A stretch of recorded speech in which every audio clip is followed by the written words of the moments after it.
Welcome back to GB News Live, your special Christmas Eve content for you today. Now, people in England will be able to get their COVID booster jabs on Christmas Day and Boxing Day as the NHS ramps up efforts to tackle Omicron.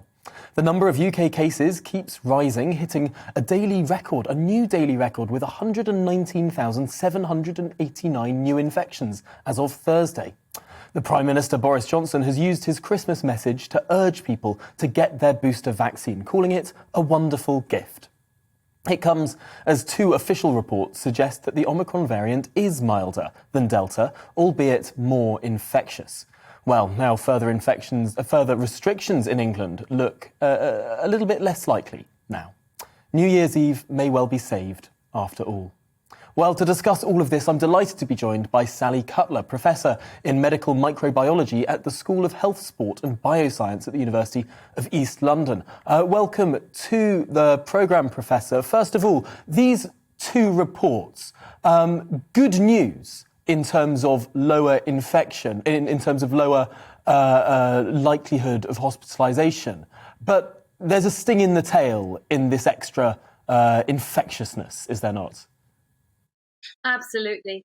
I am not 100% convinced from the data that's been presented in these studies that it is milder, because basically what we're looking at is we're looking at an infection that's now being sort of seen in a population that's got a degree of immunity, partly through prior infection, partly through vaccination.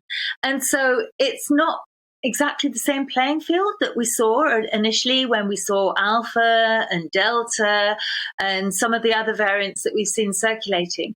So it's actually really difficult to actually get comparable data to actually compare the virulence. So I'm a little bit skeptical of whether it's genuine that it is less infectious, but I hope to God that that is actually the case, that it is actually going to be a less infectious version, which will actually sort of help to boost our immunity in the population as a whole. So let's hope that that is the case, but I'm still a little bit sort of, is the data really showing that? Is it suitably robust? Because as a scientist, I like to see really good quality data with sufficient numbers, and the numbers to date are quite small to be able to get that statistical power and show the significance of what we're actually seeing for the interpretation of our data. So the infectiousness, that is a real worry. And the fact that it is ripping through the population at the speed that we're seeing, that is absolutely terrifying. And the fact that we've got a lot of people that are synchronized. And so we're all getting our infection pretty well at the same time. And that is really the concerning factor of how do we cope with that in our NHS that has only got limited resources. And then you have to also bear in mind that a lot of the NHS staff are falling sick with Omicron as well. And so they're not going to be able to run the NHS at full capacity either because they've got staff shortages. So it really is a problem. Certainly so. But if we set the infectiousness debate to one side, and indeed whether or not it's milder to one side, we have seen significant behaviour change over the last week, over the last 2 weeks. It's hit hospitality pretty hard. We know that people are going out and socialising less. And we also know that cases have stopped doubling every 2 to 3 days. We've sort of been hovering around the 100,000 mark for the last few days. Is it your view that that is the real picture, or are we not picking up the real scale of infections on tests? Could it be the case that sort of these voluntary measures that people have taken over the last couple of weeks may well avoid that huge influx, that overwhelming of the NHS, due to sort of taking that peak off infections through voluntary action?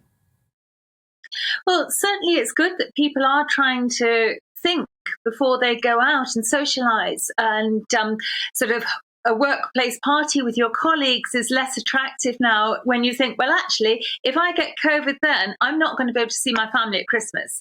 And so people have actually thought, and they've made choices and they've made decisions, which is good. But you've also got this sort of natural change in behaviour that happens over the Christmas period. A lot of people take annual leave, and so they're not going into work. So sort of it may be that they're sort of following the work from home instructions, but it also could be the fact that they've just taken holiday and they're not going into work anyway. So they've got the time off because it's Christmas.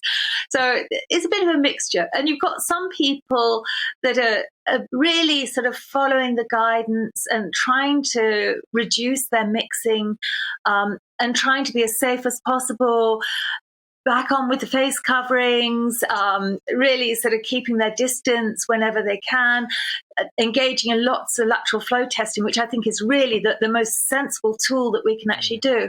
But you've also got a group of people that are thinking, well, we've had all these revelations about the Downing Street parties and everything else.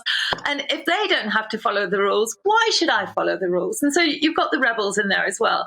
And even though we're supposed to be wearing masks in supermarkets, for instance, you can walk into pretty well any supermarket and see at least a handful of people that are not bothering. Okay, they may have exemptions. I suppose the number of people wearing masks has risen in the last few weeks. I think, in fairness, people are taking this a little bit more seriously.